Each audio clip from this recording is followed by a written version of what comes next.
민수기 6장 13절부터 보겠습니다.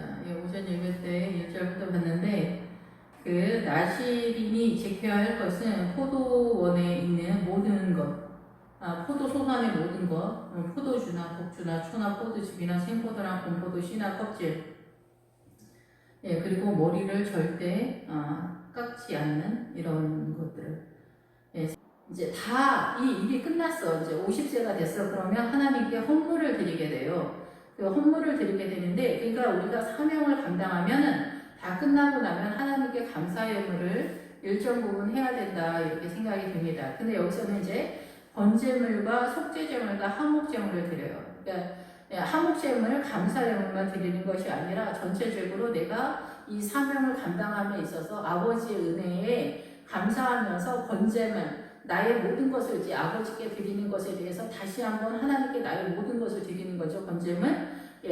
그리고 속죄제물을 드리는 거예요. 내 삶에 있어서 내가 부지 중에 부족한 이 사고의 속에서 흘러가는 모든 것들에 대해서 속죄제물을 드리고 또 마지막으로 화목제물을 드리게 됩니다. 그런데 이제 번제물을 드릴 때는 1년 된 흠없는 순양 한 마리를 드려요. 나의 모든 것에 있어서 순양은 뭐냐면은 그 지도자다, 힘이다, 기둥이다, 뭐 테레비 나비다, 나무다 이런 뜻이기 때문에 힘의 근원의 모든 통치권에 대한 세력에 대한 얘기거든요. 그래서 나의 모든 세력과 나의 힘의 근원과 내 삶의 존재와 생명력에 대한 모든 것을 아버지께 다 내어드리는 거예요. 이 힘이 어디에 있느냐가 정말 중요하잖아요. 힘의 근원이 나에 있느냐, 하나님 앞에 있느냐, 세상에 있느냐, 돈에 있느냐 이런 모든 것들이 내 삶의 이 방향을 다 틀고 있기 때문에 이 모든 것을 아버지께 통으로 일단 번제물로 드리는 거예요. 그래서 번제는 전체를 다 드리는 거예요. 그래서 목회자나 성도나 어떻게 보면 이 번제물은 예배의 기본 스탠다드거든요. 그래서 이 번제는 우리 모든 성도가 하나님 앞에 나의 모든 것을 드린다라는 것에 대한 고백이기 때문에 제일 힘의 센터를 담당하고 있는 순양 한 마리를 번제로 먼저 드리고 속죄제물은 1년 된 흠없는 어린 암양 한 마리를 드리는 거예요. 1년 된 어린 암양 한 마리나 그냥 어린 양이나 동일한데 지배권에 대한 얘기를 드리는 거예요. 지배권, 지배하다라는 기본 어근을 갖고 있기 때문에 우리의 죄는 뭐냐면 하나님의 나라를 내가 부지중에 반역하는 거예요. 이 사단의 문화권에 있어서 내가 다 속고 있기 때문에 이 사단의 문화 전통 속에 사단의 통치권의 내용이 문화 전통 속에 쫙 깔려 있는데 그거에 대해서 우리는 그대로 이것이 하나님의 나라의 구조화가 아닌가 이렇게 생각할 수 있거든요. 그래서 그런 모든 것들에 대해서 이 어린 암양 한 마리를 드리고 화목제물은 흠없는 순양 한 마리와 무교병, 강주리와 고운 가루에 기름 섞은 과자들과 기름 바른 무르교 전병들과 소제물과 전제물을 드린다. 화목제물은 언제든지 조금 더 복잡하고 그 제물이 굉장히 좀 많습니다. 그리고 이제 7장에 가면은 이 이스라엘의 12지파의 각 지파에서 한 명씩 12 지도자, 리더들을 세우게 되는데 거기서도 이제 1인당 소 한 마리씩을 가지고 나오게 되는데 소를 예물로 드릴 때는 이 소가 굉장히 거국적이고 많은 재물의 힘이잖아요. 소 한 마리는 양 한 마리, 비둘기 한 마리하고는 달지 않을 정도로 엄청나기 때문에 이 예물 한 마리씩을 갖고 있는데 이 소 한 마리의 그 믿음의 영향력보다 비둘기를 드리는 그 가난한 자의 믿음이 훨씬 더 기본 어근에서는 많은 믿음의 내용을 담고 있는 것을 볼 수가 있어요. 소 한 마리를 드리는 것은 내가 그만큼 경제력이 돼야 되잖아요. 그래서 이 소 한 마리를 드릴 때는 하나님의 나라를 찾다, 묵상하다, 발견해내다 이런 뜻이거든요. 그래서 나의 어떤 내가 가지고 있는 것에서 하나님께 드릴 때 하나님의 나라를 찾을 수 있고 밭을 갈다라는 그런 뜻을 가지고 있어요. 그래서 이 밭을 가는 것은 세상에서 일하는 개념이 아니라 이 사단의 문화권에서 하나님의 나라의 일을 하는 성도의 기본 자세에 대한 마음가짐이다 이렇게 볼 수가 있겠죠.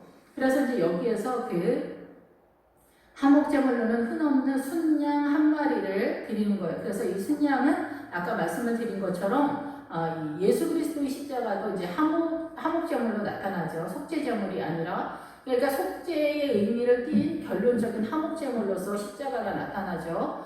그것은 하나님과 우리 사이 십자가를 통해서 샬롬이 형성됐다. 평화가 선언되어지는 최종적인 어떤 믿음의 수준의 최고 최고의 자리를 선언하고 있다는 거예요. 그러니까 예수님을 믿으면 당장 우리가 완전한 샬롬의 상태, 그 샬롬의 상태에 그 최고급의 믿음을 상징하는 것이 계시록의 새 예루살렘 성이거든요.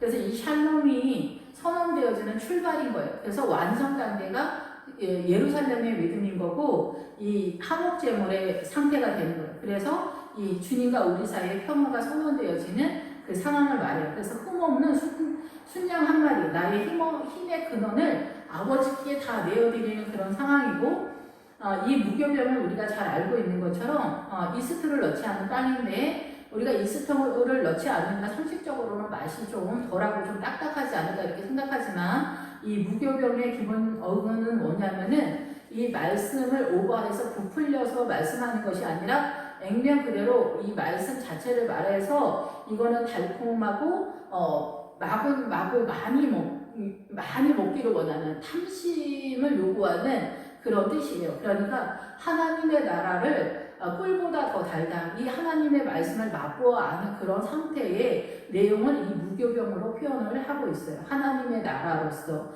그런데 우리가 생각할 때는 이 사단의 문화권에서 맛이 좀 없다, 말씀이 좀 어렵다, 말씀 예배 시간 설교 들면 어렵다 이렇게 생각을 하고 있기 때문에 이 무교병, 말씀을 대하는 자세가 이렇게 우리가 바르지 못하다 이렇게 생각할 수 있지만은, 이 강주리는 이러한 하나님의 말씀, 영의 양식 전혀 오가되거나 부풀려 있지 않는 곱씹 그 자체의 하나님의 말씀 그대로의 강주리 쌓아 올린 거다라는 그런 뜻이거든요. 물론 강주리란 뜻이지만은 내용적인 거에서 기본 어근에 들어가면은 하나님의 말씀을 쌓아 올렸기 때문에 많은 내용이, 그래서 이 말씀이 조금 더 이제 부피가 되면은 에바만큼 많은 영의 양식으로 준비되었다 이렇게 볼 수가 있죠. 고운 가루에 기름을 섞은 과자들.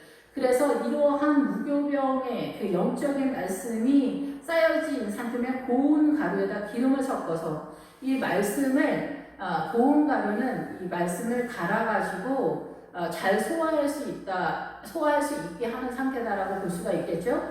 그래서 이것을 사람이 누구나 이제 먹을 수 있게 저항하지 않고 누구나 잘 먹을 수 있도록 하는 그런 상태가 이 국물을 빻아서 가루를 내서 고운 가루를 내서 여기다 기름을 섞어가지고 과자를 굽는 그런 상태예요. 그래서 우리가 이제 성찬을 먹거나 이렇게 할 때 이런 과자 상태거든요, 이스라엘에서는. 그래서 이제 과자 이 네모 반듯하게서 좀 에이스처럼 해서 구멍을 뚫려요. 이렇게 해가지고 구운 과자를 구운 이 전병이거든요. 이 기름에 섞은 과자들과 이렇게 하거든요. 그런데 이게 원어적으로 뭐냐면은 이 말씀이 우리 안에 잘 못 들어오는 거예요, 영적으로. 그러니까 여기다 구멍을 뚫어서 주님이 의도하는 건 뭐냐면, 이 너희들의 영혼이 이 사단의 문화권에서 말씀이 들어가지 않으니까 구멍을 뚫어야 된다.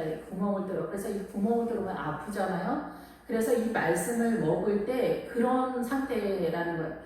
말씀을 먹을 때, 그래서 고난을 통하여 내가 정금같이 나오고, 이 골짜기가 나올 때도 고난이 나오는데 이 고난의 현 상황이 이 골짜기가 나오는 거예요. 그래서 이 골짜기는 하나님의 세력이 아니라 고난의 세력이기 때문에 사실 사단의 가나안 족속의 세력인데, 주님은 이 고난의 세력을 전환시켜서 하나님의 복음의 말씀을 깨닫는 쪽으로 빼내는 그거예요. 그래서 그것이 이 말씀에다가 성령님이 함께 하실 때 이 말씀이 깨달아져서 우리 안에 들어오는 과정이 이렇게 우리 안에 우리의 영혼 속에 구멍을 뚫어서 들어오는 그런 상태의 말씀으로 나타난다라는 거예요. 그래서 우리가 뭐 힘들고 어려울 때 주님께서 기도할 때나 아니면 뭘 깨달을 때 말씀을 깨닫게 하시잖아요. 그래서 그런 것들이 그 구멍을 뚫고 들어오는 것처럼 그렇게 나타난다는 거예요. 그래서 너희가 이렇게 나시린이 모든 사명을 감당하고 예물을 드릴 때 너희들의 삶의 내용이 이와 같을지라도 너희가 반드시 이 영의 양식을 항상 말씀과 기도와 성령님의 기름을 섞어서 구운 과자처럼 항상 그렇게 먹어야 된다, 이 얘기를 하는 거예요. 그리고 이 나시린이 사명을 감당하고 하나님 앞에 감사 예물로 섰을 때 이 영혼의 영적 상태가 보통 성도들보다는 훨씬 더 고급한 느낌의 수준의 사람이라고 볼 수가 있겠죠. 그렇기 때문에 이 사람이 하나님 앞에 예물을 드리는 그 상황은 이 번제물과 속죄제물과 화목제물의 내용으로 하나님 앞에 나아간다는 거예요. 일평생 하나님 앞에 헌신했음에도 불구하고 이 사람의 믿음이 이 번제물과 속죄제물과 화목제물 속에서 이 그 나시린 자기의 인생을 하나님 앞에 드린 성도의 믿음이 이렇게 정사각형으로 완전하게 세워져 가는 것으로 자리를 확실하게 잡는 그런 상황이다라고 볼 수가 있습니다. 예, 그래서 기름 바른 무교 전병, 그리고 무교 전병 이스트 넣지 않은 무교 전병은 이 말씀 자체를 말씀을 하는 거잖아요. 그래서 성소 안에도 항상 무교 전병을 일주일에 한 번씩 주는데 여기에 기름을 바르는 거예요. 성령님의 은혜가 항상 흘러가야 된다라는 것에 대한 선언이고 여기에 소제물을 드는 거예요. 그래서 기본적으로 소제물은 여기서 이제 미나를 말해서 보다 더 포괄적으로 모든 선물이나 곡식류나 이 모든 것들을 말해요. 예물로 드려지는 것들을 단순히 그 곡물에만 말하는 것이 아니라 그런 모든 것들을 말을 하는 거고, 전제물은 이게 포도주를 그 제사에서 부어서 하나님께 드리는 그 제사를 말하는 거죠. 그래서 이 곡물이나 포도주나 그리고 이 그 말씀을 이 반죽을 해서 잘 먹을 수 있도록 소화할 수 있도록 하는 무교병과 무교전병과 광주리에 이런 모든 것들, 예, 그리고 이제 한목제물의 순양과 암양과 나를 주님께서 통치해 달라, 어린 양의 그 내용을 주님께 드리는 그런 상태예요. 그런데 이제 무교전병은 기름을 발라서 얇게 하는 그런 거예요. 근데 이 얇게 하기 때문에 이 기본 어근은 침을 뱉다라는 그런 뜻이에요. 그래서 이거는 무슨 뜻일까? 이제 정확하게 생각될 때가 있을 때도 있지만은 미루어 제가 이제 짐작되어지는 의도가 있을 때가 있는데, 이 영의 양식이 너무 얇을 때는 우리가 이게 수모를 당한다 이렇게 볼 수가 있어요. 그래서 이제 마태복음 24장에서도 두 사람이 맷돌 갔다가 한 사람이 데려감을 당하고 한 사람이 버려둠을 당한다라는 것은 이 영의 양식을 이렇게 이 고음과 이 약하게 영의 양식을 먹으면은 위험하다라는 거예요. 그래서 너희가 모이기에 힘써라, 뭐 떡과 포도주를 늘 먹어라, 뭐 이렇게 모이기도 힘써라, 모여서 우리가 수다 떨으라는 건 아니잖아요. 예배의 말씀과 기도 가운데 예수 그리스도의 십자가 보혈, 이 교회 공동체 포도원의 음료수를 마셔야 된다, 예수님의 이름의 포도주를 마셔야 된다, 이런 것에 대한 선언들이 다 있을 때 우리가 이렇게 연약하지 않고 위험하지 않은 믿음의 상태다라고 볼 수가 있는 거죠. 그래서 이러한 것들이 전반적으로 다 하나님 앞에 드려지는 예물의 상태가 되는 거예요. 나시림이 자기의 사명을 다 감당할 수 있도록 허락하시고 이끌어주신 하나님의 은혜에 감사해서 드려지는 예물입니다. 그래서 우리가 사명을 감당하고 이제 그 자기의 직분을 이제 내려놓는 그런 시점이 되면은 순양 한 마리와 암양 한 마리와 또 순양 한 마리와 또 이렇게 곡물의 제사나 이런 것들을 이루어서 어느 정도의 예물을 하나님 앞에 드려야 될까 이렇게 가늠을 해서 예물을 드리고 감사 예물로 기본적으로 드리면 좋겠다라는 그런 생각이 듭니다. 제사장은 16절에 그것들을 여호와 앞에 가져다가 속죄제와 번제를 드리고 화목제물로 순양의 무교병 한 강주리를 아울러 여호와께 드리고 소제와 정제를 드릴 것이요, 또 자기의 몸을 구별한 나시리는 해망문에서 이제 이런 그 번제물, 속죄제물, 화목제물의 예물을 하나님 앞에 다 드린 다음에 이 나시린이 해망문 앞에서, 교회 공동체 앞에서 그 해망문 들어가는 제단 근처겠죠. 거기에서 자기의 머리털을 밀고, 이 머리털은 뭐냐 하면은 이제 길렀던 머리털, 그런 이 손을 대지 않았던 머리털은 나의 사고가는 이 사명을 감당함에 있어서 선한 모양이든 악한 것은 뭐 당연히 하는 것이 아니지만은 이 포도원의 열매에 있어서 이 교회 공동체에 있어서 덕을 위해서 전혀 본인의 소신 발언들 이런 것들을 하지 않는 그런 상황으로 입을 다물고 조용히 그 일을 섬기는 그 자세를 다 감당하는 것에 있어서 네 이성적 사고를 사용하지 마라. 이제는 이것을 밀어서 어떻게 벌거벗고 어떻게 이런 거를 다 쏟아붓는 상황이 되는 거예요. 머리털을 민다라고 하는 것은 항폐한 상태, 이제는 그런 것들이 끝나는 상태가 되는 거예요. 그것을 한옥제물 밑에 있는 하나님과 나 사이에 평화의 언약이 이루어지는 화목제물 밑에 있는 불에 들지라. 그래서 불에 들어가면 어떻게 해요? 머리카락이 다 살라지잖아요. 그러니까 이것은 이제 네가 사명을 감당함에 있어서 네가 가지고 있고 생각되어졌던 그 모든 것들을 지금까지는 발언하지 않았지만은, 그리고 이 시체를 가까이 하지 않는다 이렇게 얘기할 때 이게 그 영혼이 죽는, 그래서 다시 이제 반복하긴 그렇지만은 우리가 이제 사명을 감당함에 있어서 이 왜곡된 이 사고가 공격당했을 때 나타나는 그 사고를 다 빼야 된다 그랬잖아요.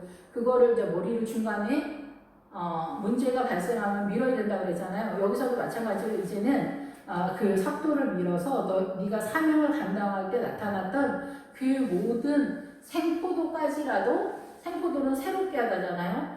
새롭게 되어지거나, 이 씨는 결심하다, 작정하다 이런 거죠. 내 안에 결단되어지는 어떤 선한 의도라 할지라도 모든 것을 불에 넣는 거예요. 이제는 평신도가 되어서 내가 평신도적 내 사명만 감당하면 되는 자리로 돌아간다는 거죠. 나는 이제 나시림의 분량 속에서 움직이는 존재가 아니다. 이제 너의 이 잠잠하면서 너의 머릿속에 녹아있는 그것조차도 다 삭도로 밀어서 벌거벗게 해라, 항폐하게 해라, 쏟아 부어버려라, 그냥 지나가게 해라, 이런 뜻이거든요. 이거를 다 버려서 이 화목제물 밑에 넣어야 네가 하나님과 나 사이에, 그리고 모든 성도들과 교회 공동체 포도원 속에 이 모든 문제를 발생시키지 않는 하나님의 선한 세력으로 나아가게 될 것이다라는 것에 대한 선언이라고 볼 수가 있습니다.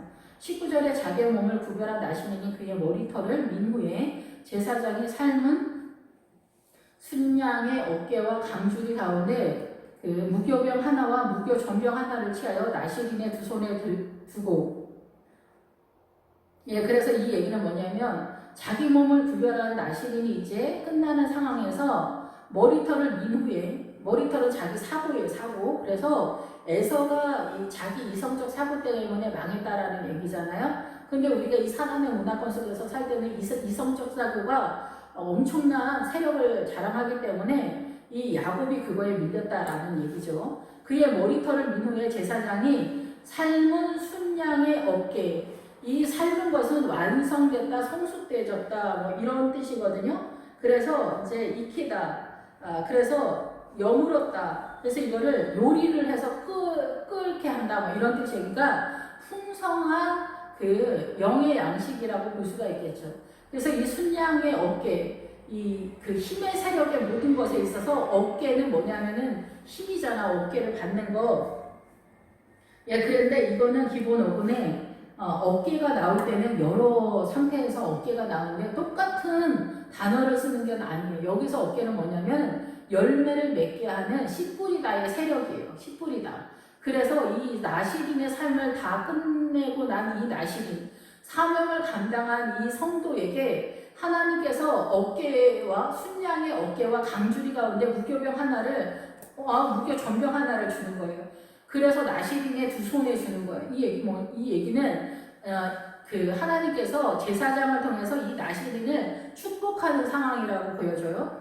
그래서 너의 어깨에 이 열매를 맺는 그런 상태에 축복을 한다는 거예요. 강주리 가운데서 무교병 하나, 말씀을 더 풍성하게 알게 되어지는 축복. 무교전병도 또 동일하게 성령님의 은혜가 흘러가는 이 은혜, 말씀과 너의 삶에 이 풍성한 열매, 씨 뿌리는 은혜. 그래서 지금은 이제 우리가 보통 전도식으로 생각하지만은 이 구약 성경을 볼 때는 보통은 자기 자녀를 믿음으로 유산 상속시키는 그 은혜로 연결이 되거든요. 그래서 우리가 이제 보통 여전도회 회장 다 하기 싫지만은 여전도회 회장을 하면 자녀가 축복을 받는다, 뭐 이런 얘기 다 알잖아요. 그래서 여전도회 회장을 할 때 시험 들지 않고 기쁨과 감사로 잘 이렇게 참으면서 여기 나시린처럼 그 1년이든 2년이든 그 감당을 하게 되면은 공부를 평범하게 했던 애가 갑자기 공부에 탄력을 받아서 열심히 한다든가 그 길을 열어준다든가 이런 일들을 이제 종종 보게 되는데, 저도 이제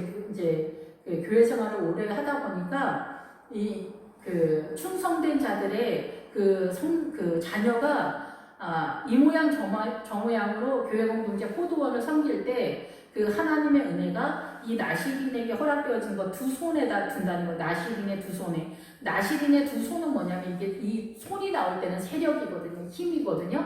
그래서 너의 세력과 너의 힘, 너의 가정 속에 이 자녀의 축복을 내가 주겠다. 그리고 이 무교병과 무교존병, 이게 우리가 영의 양식으로 표현되지만은 육의 양식으로도 같이 동원되는 거죠. 영의 양식이 풍성해야 되는데 일반 성도가 뭐 하나님께서 먹을 것이 뭐 아주 뭐 가난하게 하거나 그런 것이 아니라 이제는 부유함으로 나가게 된다. 우리나라도 옛날에 60년, 70년대에 가난했지만은 우리 조상들이 뿌려놓은 그 믿음의 유산 상속이 오늘날 대한민국이 이렇게 잘 살게 되어지는 것이 다 하나님의 은혜이잖아요. 하나님께서 우리를 축복해 주시는 결과인 거죠. 뭐 박근혜 대통령, 박정희, 이승만 대통령이 이 일들을 잘 감당을 했지만은 지금 이제 좌파들이 뭐 이런 모든 이들의 업적을 무산시키는 일들을 하고 있지만은 이런 것들은 다 거짓된 것이며 악한 사단의 세력이다 이렇게 볼 수가 있습니다.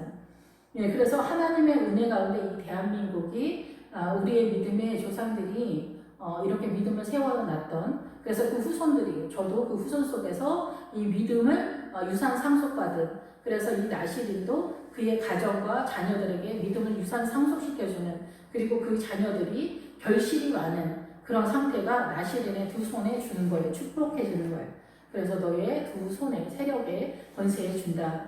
여호와 앞에 요제를 흔들 것이며, 요제는 흔들다라는 거거든요. 그래서 이게 하나님의 향기가 이제 흘려 퍼져간다 이런 뜻을 가지고 있어요. 하나님의 향기가, 예수 그리스도의 향기가 퍼지는 그런 상태가 되는 거고, 그것과 흔든 가슴과 받들어 올린 넓적다리는 성물이라.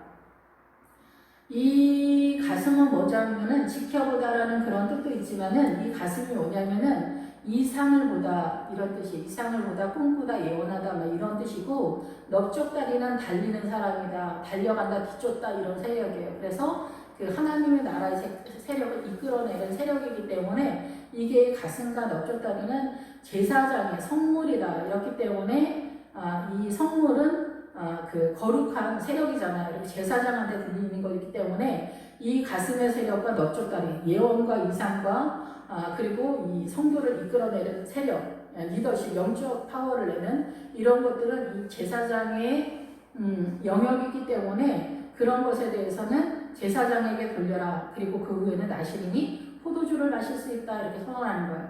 그래서 이 나시린이 포도주도 먹을 수 없었고, 교회 공동체 포도원에서 이 포도나무 소산의 그 어떤 것도 먹을 수 없었지만, 먹을 수 없었다라는 것은 이 내용적인 면에서가 아니라 이 실제적으로 그것에 대해서 실력 행사를 하지 말라는 거예요.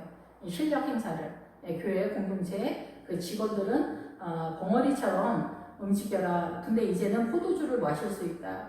얘기를 하는 거예요. 그래서 포도주를 이제 영의 양식으로 먹으면서 네가 이제 일반 성도들처럼 선함으로 나아가면 된다. 이렇게 말씀하시는 것이라고 생각이 됩니다. 이는 서원한 나시린이 자기의 몸을 구별한 일로 말미암아 여호와께 헌물을 드림과 행할 법이며 이에도 힘이 미치는 대로 하려니와 그가 서원한 대로 자기의 몸을 구별하는 법을 따라 할 것이다. 예, 그래서 이 외에도 자기가 조금 더 할 수도 있고 조금 덜 할 수도 있는 그런 상황인가 봐요. 그런데 여기서 서원한 대로 할 때는 이 대로가 입이라는 뜻이에요. 그래서 자기의 믿음에 되는 대로, 믿음이 되는 대로 움직인다는 거예요. 그 수준에 움직이는 그 내용의 믿음의 내용, 헌신 이런 거.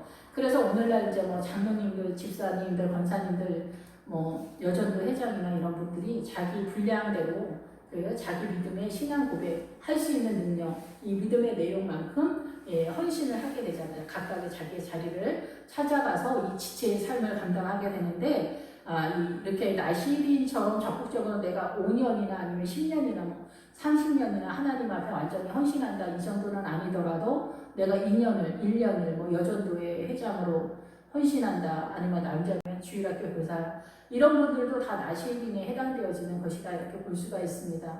그래서 이렇게까지 완벽하게 그러지 않는다 할지라도 내가 선한 의도로 생포도를 먹어서 내가 새로운 세력이나 이 시력 결단되어진 어떤 세력이 의외로 이 주일학교 교사라고 한다면 전도사님에게 이 가슴과 여기 넓적다리에 공격하는 세력으로 나타날 수가 있어요. 우리 전도사님 10인분보다 내가 10명보다 내가 더 잘할 것 같다. 어쩜 저렇게 못하냐 이럴 수 있지만은 어쩜 저렇게 못하냐 전도사님, 어쩜 저렇게 답답하냐 우리 목사님, 이런 분들이 이 가슴과 넓적다리의 세력을 갖고 있어요. 그래서 내가 이 허리에 있기 때문에 내가 주일학교 교사거나 뭐 권사님이거나 장로님이면은 들떨어진 목사님 부족하고 우리 목사님 진짜 너무 심심해, 소금을 아침마다 먹어야 돼, 이런 분이라고 한다면 그 소금의 역할로 내가 옆에서 받쳐주는 그 사명을 감당한다면 그것보다 더 아름다운 교회 공동체 포도원은 없을 것이다.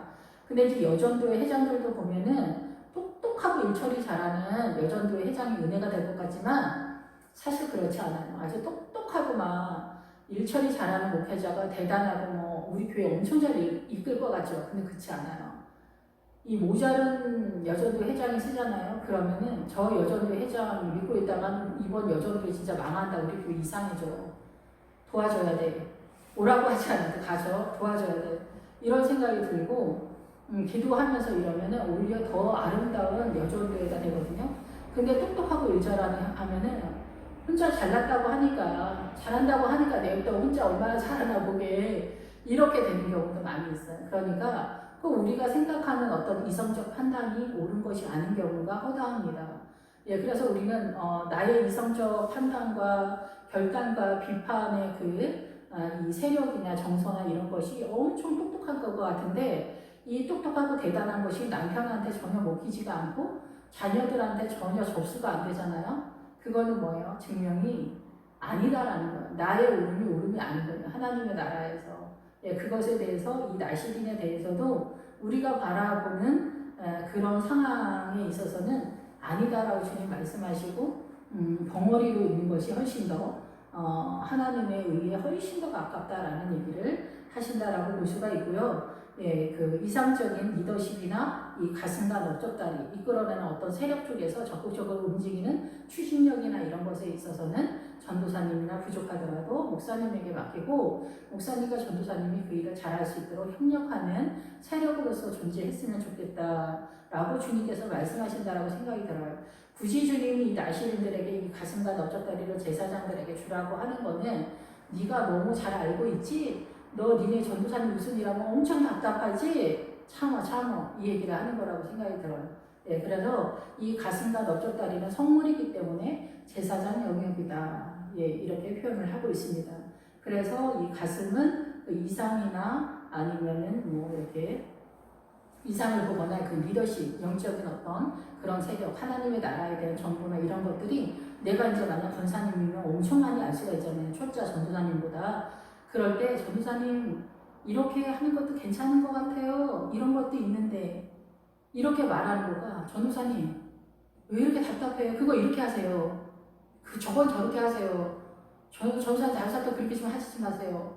이렇게 하는 거랑은 얘가 아다르고 어다르지만 많은 내용을 담고 있어요. 이렇게 세력이 좀 이 세력과 저 세력인 것 같은 그런 느낌이 드는데 그런 세력에서 그리고 속 터지고 답답하다. 그래서 내가 뛰어들어서 내가 이끌어내는 그런 이제 주일학교 선생님들도 많이 있는데 믿음에 열심히 있는 건 좋지만 그것이 오히려 사단의 사용 도구로 사용되는 경우가 많이 있기 때문에 조심해야 된다라는 것입니다. 그리고 나서 이제 포도주를 마시고 너의 믿음대로 이제 주의 포도주를 마셔서 너의 죄나 부족함이나 이런 것들을 항상 이 포도주로 점검하고 깨끗하게 하고 빛이 나는 그런 세력으로 나아가도록 해라 이렇게 얘기하는 거예요. 그런데 나시린의 그 세력 속에서는 이 포도주조차도 거룩이 되지 않고 하나님의 세력이 되지 않을 수 있다라는 것에 대한 선언이죠.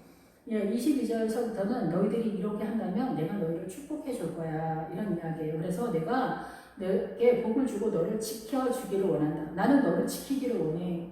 아버지께서 그렇게 말씀하시는 거죠. 주님이. 그리고 여호와는 그의 얼굴을 내게 비추다. 하나님의 얼굴을 나에게 비춰주시는 것 같다라는 거예요. 그리고 은혜 베푸시기를 원하신다. 주님이. 나는 너에게 은혜를 베풀고 자비를 베풀고 축복해주기를 원해. 너희가 이렇게 나시린의 삶을 은혜롭고 충성되게 한다면 내가 이렇게 해줄 거야. 조금 실수를 하고 부족하더라도 주님께서 다시금 우리를 이렇게 세우실 줄 믿습니다. 그리고 여호와는 그 얼굴을 내게로 향하여 대서 평강 주시기를 원하노라. 이 평강은 계시록의 새 예루살렘 성의 씨앗이에요. 그래서 샬롬이 그 성에 해당되어지는 믿음까지 연결되어지는 그 샬롬 평강, 여자로 연결되어지는 거고 솔로몬이 이 샬롬의 이름이고 술람이 여자가 여성형으로 샬롬이에요. 예, 그래서 예, 늘 말씀을 드리지만 아가서에서 술람이 여자는 뭐 그 다윗의 아비삭이나 뭐 이런 소리 하면 안 됩니다. 솔로몬의 그 술람이 여자는 솔로몬이에요. 솔로몬이 나오는 그 솔로몬은 예수님을 상징하는 거예요. 예, 그래서 아무도 못 알아듣기 때문에 솔로몬이 너무나 완벽하게 아가서를 썼죠. 그래서 솔로몬이 아가서를 쓰는 그 솔로몬 아가서에 나오는 술람이 여자는 솔로몬이에요. 자기가 그리스도의 신부가 되어서 신랑 되신 예수님 앞에서 자기가 예수 그리스도를 어떻게 따라가는가, 하나님의 나라를 어떻게 세워가는 것에 대한 출발부터 마지막까지 8장까지 쭉 쓴 것이 그 아가서의 그 주님을 향한 사랑의 고백의 내용이라는 거죠. 야, 그래서 이제 이렇게 예수 그리스도와 우리 사이에 주의 일을 충성되이 하는 성도들 간에 이 샬롬이 세워지는 거예요. 그래서 이제 6장까지 이 민수기가 교회 공동체에서 기본적으로 교회 공동체를 세우는 것에 대한 이 틀을 만들어 놓은 거예요. 이 틀을. 예, 그래서 7장이 되면은 모세가 장막 세우기를 마쳤다 이렇게 얘기하거든요. 6장까지가 그러니까 장막을 세우는 교회 공동체를 세우는 기본 틀이다 이렇게 볼 수가 있는 거죠. 그래서 1장에서는 뭐가 나오냐면은 민수기 1장에서는 싸움에 나갈 만한 자를 하는데 각 지파의 12명의 그 지휘관들을 세우는 거예요. 지휘관들을 세워서 이 지휘관들의 아버지의 이름들이 나오고 이스라엘의 12지파가 나오잖아요. 12지파와 지휘관의 아버지의 12이름과 지휘관의 이름의 12, 그러니까 36개의 이름이 나오거든요. 1장에. 그러니까 36개의 그 신앙관에 대한 이야기를 하는 거예요. 신앙관을 36개를 기본적으로 세워라 이 얘기를 하는 거예요. 그거를 리더들이 더 적극적으로 확실하게 알아서 구역장 정도 되겠죠. 그래서 자기 구역원들을 믿음으로 세우는 작업을 하거나 장로님들 정도 되는 그런 상황이라고 볼 수가 있습니다.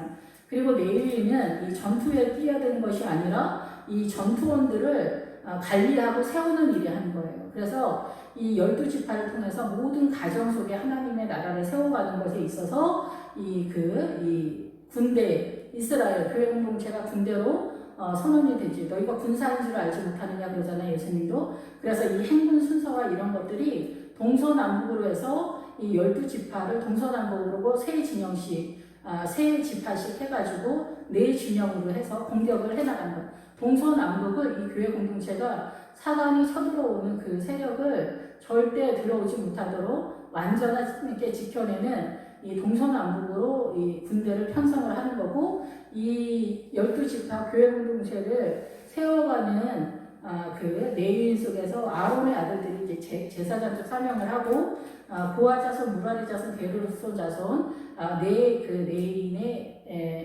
그 가족이 이 이스라엘 전체를 영적으로 세우는 일을 하는 거예요. 그래서 이제 구역장 정도 되면 12지휘관들과 함께 이 구역원들을 세워가는 그 일을 한다라고 볼 수가 있습니다. 그래서 그 보아 자손의 임무와 무라리 자손, 게르손 자손의 임무가 어떻게 흘러가는지 4장에서 나오고 5장은 부정한 사람들에 대해서 나오게 됩니다. 부정한 사람, 유출병 환자, 유출병 환자나 나병 환자들은 뭐예요? 죄에 노출돼서 이제 심각하게 드러난 상태들이잖아요. 이러한 사람들에 대해서 어떻게 교회에서 바라볼 것인가? 아내의 간통에 대해서, 아내의 간통은 여자 남자 여자가 그 성적으로 사고치는 이야기가 나온 거라고 볼 수가 있겠지만은, 이 여자는 언제든지 성경에서 여자 남자 다 말하는 거예요. 그리스도의 신부에 대해서 말하고 있기 때문에 민수기 5장에서 말하는 아내의 간통의 사건은 여자나 남자나 예수 그리스도 앞에서, 신랑 되신 예수 그리스도 앞에서 음란하게 사단의 세력으로 빠지는 일이 없도록 주의하라고 말씀하는 것이라고 생각이 들고, 6장에서는 이제 나시린들이 하나님의 일에 그 헌신을 하면서 충성되게 하는 일들이 1년이든 2년이든 뭐 30년이든 간에 이 일들을 하는 사람들의 기본 자세는 하나님의 말씀을 기준으로 해서 이 시스템을 세워가는 거고, 선한 일이라도 함부로 말을 하거나 그러지 않도록 주의를 해라 이렇게 얘기하는 거거든요. 7장에서 다시금 이제 기본적인 장막을 세우고 나서 이 제단부터 이 12지파와 함께 새로 시작합니다. 그게 뭐냐면은 제단에 기름을 바르는 거예요. 제단에.